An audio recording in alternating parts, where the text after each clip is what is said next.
On the morning of October 9th, 2020, at exactly 7:03 a.m., a Ring doorbell camera captures what appears to be an ordinary moment. Jamie and Jennifer Faith step out of their North Oak Cliff home in Dallas, Texas, their dog Maggie trailing behind them. It's a peaceful Friday morning. The couple had just celebrated 15 years together the night before. Jamie walks slightly behind his wife, attempting to catch up as they head down South Waverly Drive for their regular morning walk. What happens in the next 2 minutes will destroy multiple families forever. At 7:05 a.m., neighbors hear what sounds like fireworks. 9 rapid shots pierce the quiet suburban air, but these aren't fireworks. A masked man has ambushed the couple from behind. 7 bullets strike Jamie Faith, 3 to his head, 3 to his torso, 1 to his lower body. The attack is brutal, personal, and absolutely deliberate. Jennifer screams. The shooter turns to her, knocking her down. What happened? Bro, get duct taping her wrists. He tries pulling off her rings, then he does something strange. He takes Jamie's wedding ring, leaves Jennifer virtually unharmed, and speeds away in a black Nissan Titan pickup truck. If you think this was a random robbery gone wrong, think again. 49-year-old Jamie Faith seemed to have it all figured out. Friends described him as the guy who thought he'd be single forever until he met Jennifer on a blind date back in 2005. That first night, they talked for hours, discovering they had everything in common. For Jamie, who'd never been married, Jennifer felt like his soulmate. Jennifer had been married twice before and had a daughter, Amber, from her first marriage. Her first husband reportedly didn't want children, and when Jennifer got pregnant, the relationship crumbled. She married again to a man named Rick, but that ended quickly too. By the time she met Jamie, she was a single mother looking for stability. Jamie didn't just fall for Jennifer. He fell in love with Amber too. When the girl asked him to officially adopt her, making him her legal father, Jamie was so emotional he could barely sign the papers. Friends said it was one of the happiest days of his life. Amber had been only 8 when Jamie entered her life, and he became the only father she ever really knew. The Faith family appeared picture perfect. Jennifer worked in healthcare administration. Jamie had climbed the corporate ladder at American Airlines, working as an IT executive for 7 years. The tech-savvy man earned a comfortable living, and the couple traveled frequently, hosted parties, and seemed genuinely happy. When Jamie's job required relocating to Dallas, they embraced the change, buying a nice house in a quiet neighborhood. On Valentine's Day 2020, Jennifer gave Jamie a personalized book thanking him for making her life so wonderful. Their social media showed constant celebrations, cute gifts, and what everyone believed was authentic love. But behind the facade, Jennifer Faith was weaving a web of lies so twisted, so calculated, that even seasoned detectives would call it one of the most shocking cases they'd ever encountered. 7 months before Jamie's murder, in March 2020, as the pandemic forced everyone into isolation, Jennifer received an email that would set everything in motion. The message came from Darren Lopez, a man she dated in high school and college. They'd lost touch decades earlier when Darren joined the army and deployed to Korea. Darren's email seemed innocent enough. He'd been following her on social media and wanted to reconnect. He mentioned his struggles, his recent divorce, his 4 daughters who'd moved out to live with their mother. The now 48-year-old veteran was lonely, isolated on a rural property outside Nashville, Tennessee, dealing with PTSD and a traumatic brain injury from his military service. Jennifer's response was immediate and enthusiastic. While Darren's email had been brief, Jennifer wrote what she called a book, detailing every aspect of her life, attaching pictures, talking about her marriages and family. She signed off saying she'd missed him over the years and thanked him for being persistent in looking for her. What started as reminiscing quickly escalated into what Jennifer called an emotional affair. They began talking about 5-year plans, about being together someday. Jennifer called Darren her soulmate. Here's where the fake crying and obvious deception begins. Darren expressed hesitation about breaking up her marriage, but Jennifer assured him there was no intimacy between her and Jamie anymore. Behind the scenes, Jennifer was playing a far more sinister game. Between March and October, Jennifer and Darren exchanged more than 14,000 calls and text messages, hundreds each day. But investigators would later discover something chilling. Jennifer wasn't just talking to Darren as herself. She created fake email accounts, pretending to be Jamie, and began sending Darren horrific messages. The emails detailed graphic abuse. Jennifer claimed Jamie was physically beating her, severely violating her, allowing others to harm her, and injuring her with weapons. She sent photos as proof. But forensic experts would later reveal every single image came from stock photo websites. One picture showing a neck injury was actually from Jennifer's own car accident 8 years earlier. The fake emails from Jamie taunted Darren. They included messages like, "Good stuff, enjoy knowing you can't do a thing about it," alongside injury photos. Jennifer created a second fake account pretending to be a mutual friend who'd witnessed the abuse and begged Darren to save Jennifer's life. For anyone watching this thinking they'd never fall for such obvious manipulation, remember this. Darren Lopez was a decorated veteran dealing with severe PTSD and a brain injury from an IED explosion in Iraq that killed 19 of his friends. He was financially devastated, his house facing foreclosure, his water shut off. He was isolated, vulnerable, and desperate. And Jennifer knew exactly how to exploit every weakness. As summer turned to fall, Jennifer's manipulation intensified. At some point, Jamie discovered the affair. He was absolutely heartbroken. Jennifer told a friend she was putting the brakes on the relationship with Darren because Jamie was so hurt. This was a lie. She simply took the communications deeper underground. Jennifer showered Darren with money and gifts. She sent him credit cards, telling him to use them for anything he needed, especially for his daughters. One email read, "Here's both of my major credit cards. American Express has no limits, and I think the Visa has like $35,000. Please don't hesitate to use them." She bought him a new TV. She became his lifeline. Then came the direct request. Jennifer asked Darren to kill Jamie. Darren would later testify that by this point, between the fake emails, the photos, the escalating stories of abuse, he genuinely believed Jennifer was going to die if he didn't intervene. He said he thought about all the people he couldn't save. His team sergeant's son, Ethan, murdered in Kentucky. His granddaughter, Skylar, who drowned while he was deployed in Iraq. His daughter, Summer, asking, "Why aren't you here, Dad?" Jennifer manipulated Darren's honor, his protective instincts, and his grief. On October 8th, 2020, the day Jamie and Jennifer celebrated their 15-year anniversary, Darren got his truck serviced. He entered the Faith family's address into Google Maps and began the nearly 12-hour drive from Tennessee to Dallas. His phone records show stops at gas stations along the route, credit card transactions for Red Bull, and cash withdrawals. At approximately 2 a.m. on October 9th, Jamie's Ring camera catches a figure lurking in the empty yard next door. The build matches Darren's description. He waited there for 5 hours. At 7:03 a.m., the Faith's doorbell camera captured them leaving for their morning walk.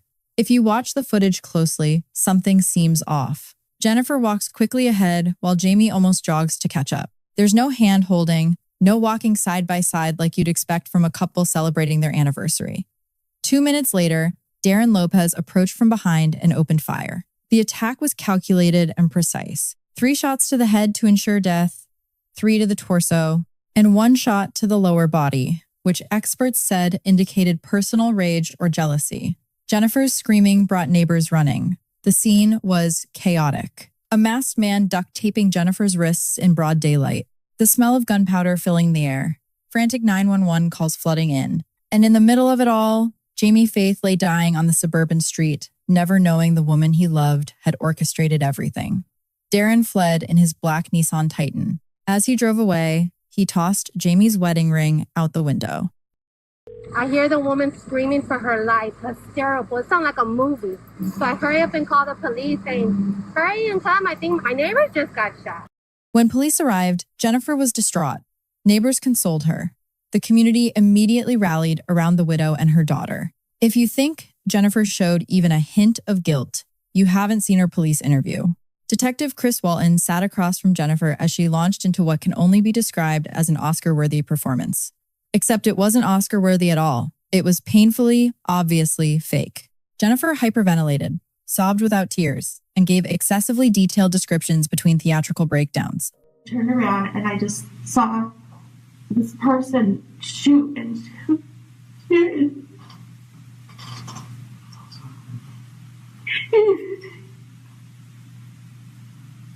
I couldn't believe, I didn't know why.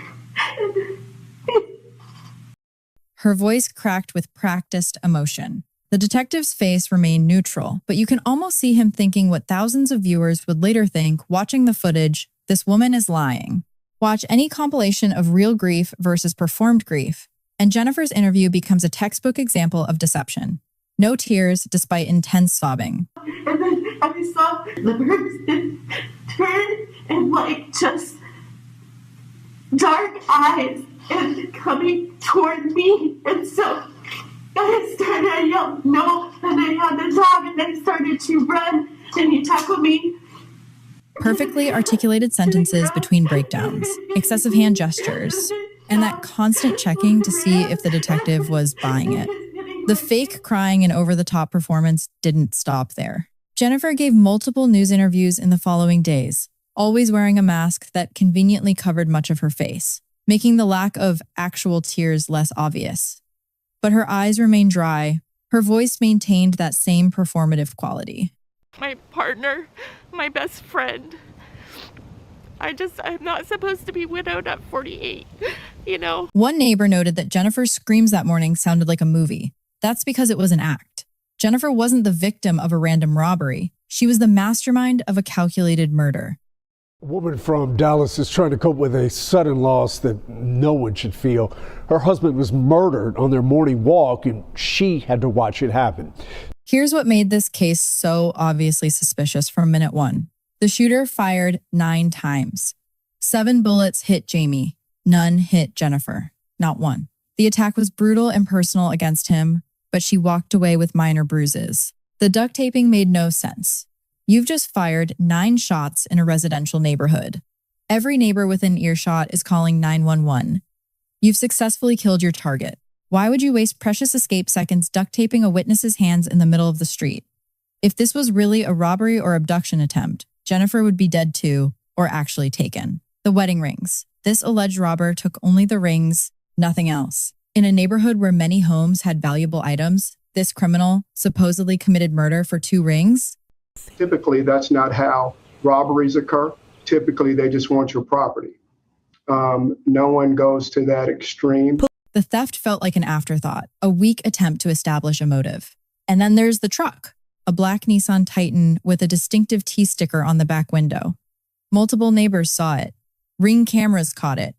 This wasn't some professional hit. This was sloppy, obvious, and poorly planned.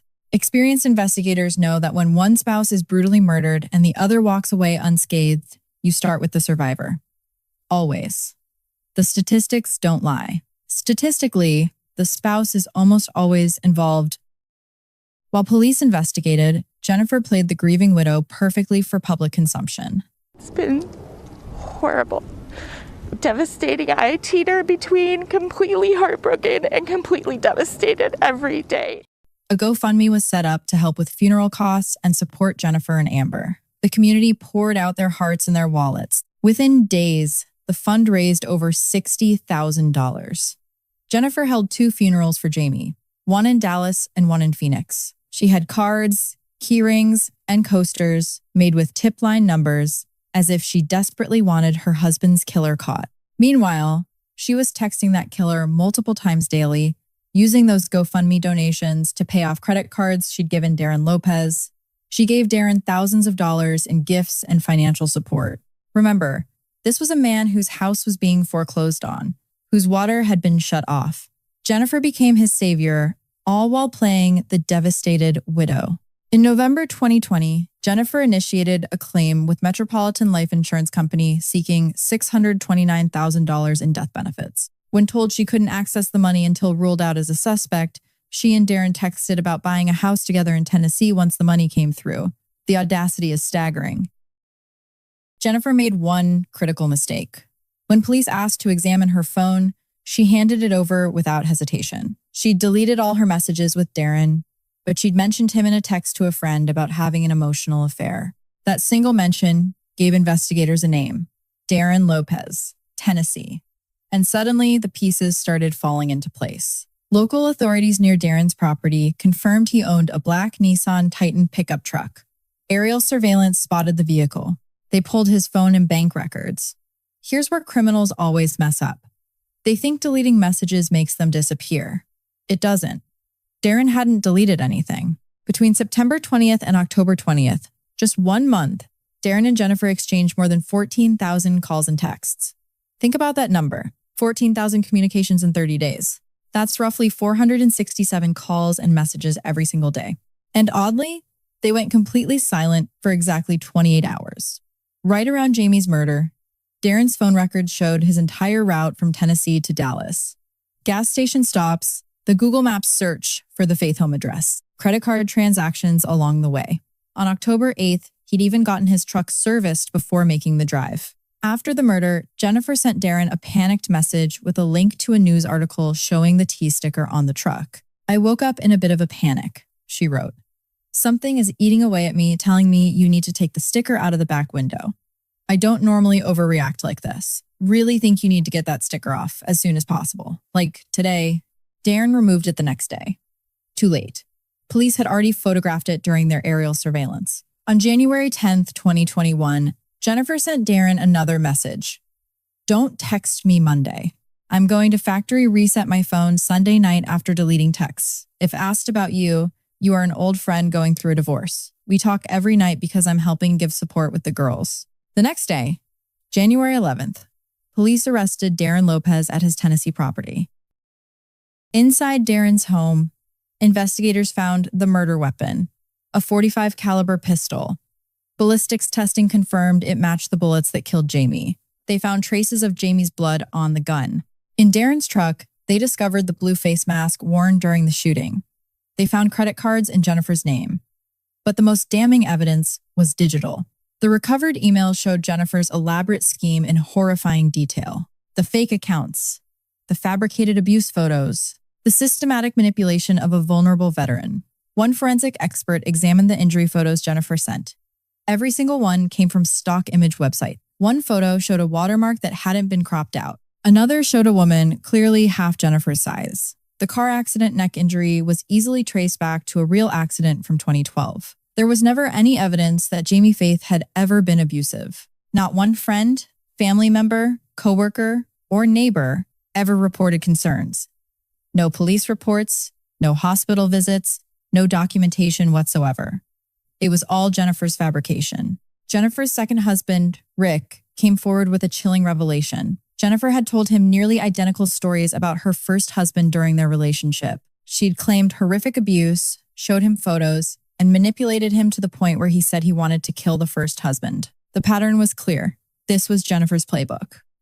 Police in Tennessee arrested 48-year-old Darren Lopez, this man here, on Monday, and he's now being charged with murder of a Texas man after police say he allegedly drove from Tennessee to Dallas to shoot his ex-girlfriend's husband in October of 2020. When police arrested Darren, Jennifer was questioned again. She denied anything inappropriate between them, claiming they were just close friends. But the woman who'd given interview after interview begging for information about her husband's killer suddenly had nothing to say when the killer was caught. 1 week after Darren's arrest, Jennifer transferred $118,000 from her checking account to an undisclosed third party. Then she used an intermediary to send Darren a message. "I've just needed to be cautious because every communication is being monitored. Please tell him, as soon as possible, that I will always be his." Darren responded, "Please stay strong for us." In February 2021, Jennifer was arrested and charged with obstruction of justice. She pleaded not guilty, but investigators kept digging, recovering more deleted emails, building an airtight case. In October 2021, exactly 1 year after Jamie's murder, prosecutors charged Jennifer with use of interstate commerce in the commission of a murder for hire. This charge carried a potential death penalty. Suddenly, Jennifer's tune changed completely. Faced with execution, she agreed to plead guilty in exchange for the death penalty being taken off the table. As part of her plea deal, she had to admit in writing that she was never abused by Jamie Faith. Not ever. Every accusation was completely false. An Oak Cliff woman has pleaded guilty in federal court to orchestrating her husband's murder with help from her out-of-state boyfriend. In February 2022, a federal judge called Jennifer Faith pure evil and sentenced her to life in prison without possibility of parole. She was ordered to pay $6,500 in restitution to Jamie's family and a $250,000 fine to the government. While sitting in prison, Jennifer had the audacity to request that $200,000 from Jamie's assets be transferred to her. Investigators called it spineless and said it showed her true character. Even after pleading guilty, even after admitting she'd lied about everything, Jennifer was still trying to profit from the murder she orchestrated. Darren Lopez pleaded not guilty and went to trial in July 2023, almost 3 years after Jamie's death. His defense team argued that because Darren genuinely believed Jennifer was in imminent danger based on the fabricated evidence she'd provided, his actions could be considered defense of another under Texas law. They also emphasized his traumatic brain injury and PTSD, arguing Jennifer had specifically targeted and manipulated a vulnerable veteran. The defense painted Jennifer as the true criminal, calling Darren her weapon. Darren took the stand in his own defense, something defendants rarely do. He testified about the fake emails, the photos, his genuine belief that Jennifer was being brutalized and tortured. He admitted Jennifer had asked him to kill Jamie. He talked about his military service, the friends he'd lost, the guilt he carried about people he couldn't save. "She used my honor and my love for my girls," Darren said, voice breaking. "I took an innocent life. I took Amber's dad from her. That's what gets me. How Jennifer could do that to her daughter." The prosecution wasn't sympathetic. Assistant District Attorney Brandy Mitchell grilled him on cross-examination. "You don't tell anyone that the woman you kissed at the Eiffel Tower is being violently attacked?" she demanded.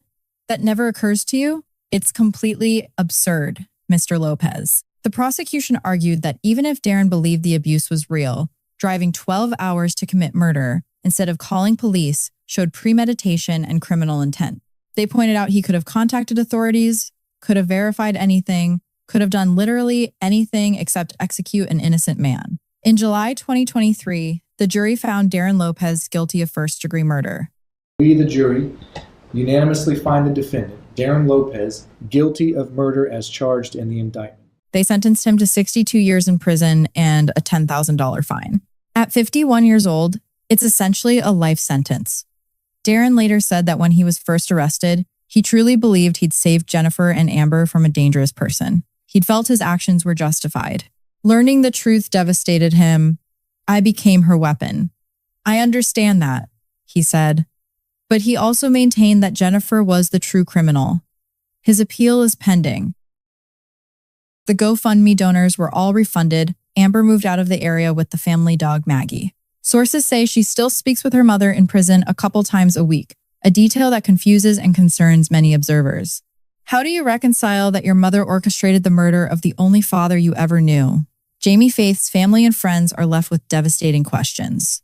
Why did Jennifer do this? What made her think this was the only solution? She went from being in a 15-year relationship, speaking highly of her husband, celebrating their anniversary, to planning his murder just months later. The rate of escalation is terrifying. From a March email to an October execution. 7 months to destroy multiple lives forever. Prosecutor Rick Calvert said, "I've not been involved in a case that had more twists and turns than this particular case. It is as cruel, cold, and calculated as it is senseless and frankly strange." Jennifer Faith sits in prison, convicted of one of the most twisted murder-for-hire schemes in recent Texas history. She showed no remorse, continued trying to profit from Jamie's death even after conviction, and left destruction in her wake. Darren Lopez sits in prison too, a manipulated veteran whose mental health struggles were weaponized against him. His sentence sparked debate about culpability when someone is systematically deceived by a master manipulator. Does believing you're saving someone's life make the murder less criminal? The jury said no. But the question haunts this case. And Jamie Faith is gone. A genuinely good man by all accounts. Someone who took in a single mother and her daughter, who worked hard, who finally found the family he'd always wanted. He died never knowing his wife of 15 years had orchestrated his execution. He died thinking it was a random robbery. In some ways, maybe that's a small mercy. He never knew the depth of her betrayal. The surveillance footage exists. The Ring doorbell captured their last moments together. The masked gunman approaching. The 9 shots. The staged robbery. It's all caught on camera. A permanent record of calculated evil. This case reminds us that monsters don't always look like monsters. Sometimes they look like grieving widows. Sometimes they cry fake tears for the cameras. Sometimes they accept meals from caring neighbors and donations from generous strangers, all while texting their accomplice about buying houses with insurance money. For those of you who've watched this and immediately spotted Jennifer's fake performance, you're not alone. Thousands of viewers commented on how obvious her deception was from the start. It raises an important question. If it was so obvious to viewers, why do these criminals think they'll get away with it? The answer is simple. They underestimate investigators and overestimate their own acting abilities. Share your thoughts below. Have you ever encountered someone who seemed off despite everyone else believing them? What warning signs do you watch for?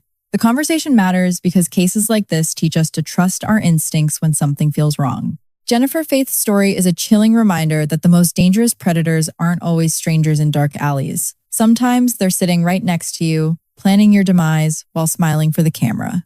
Justice was served. But for Jamie Faith, justice came too late.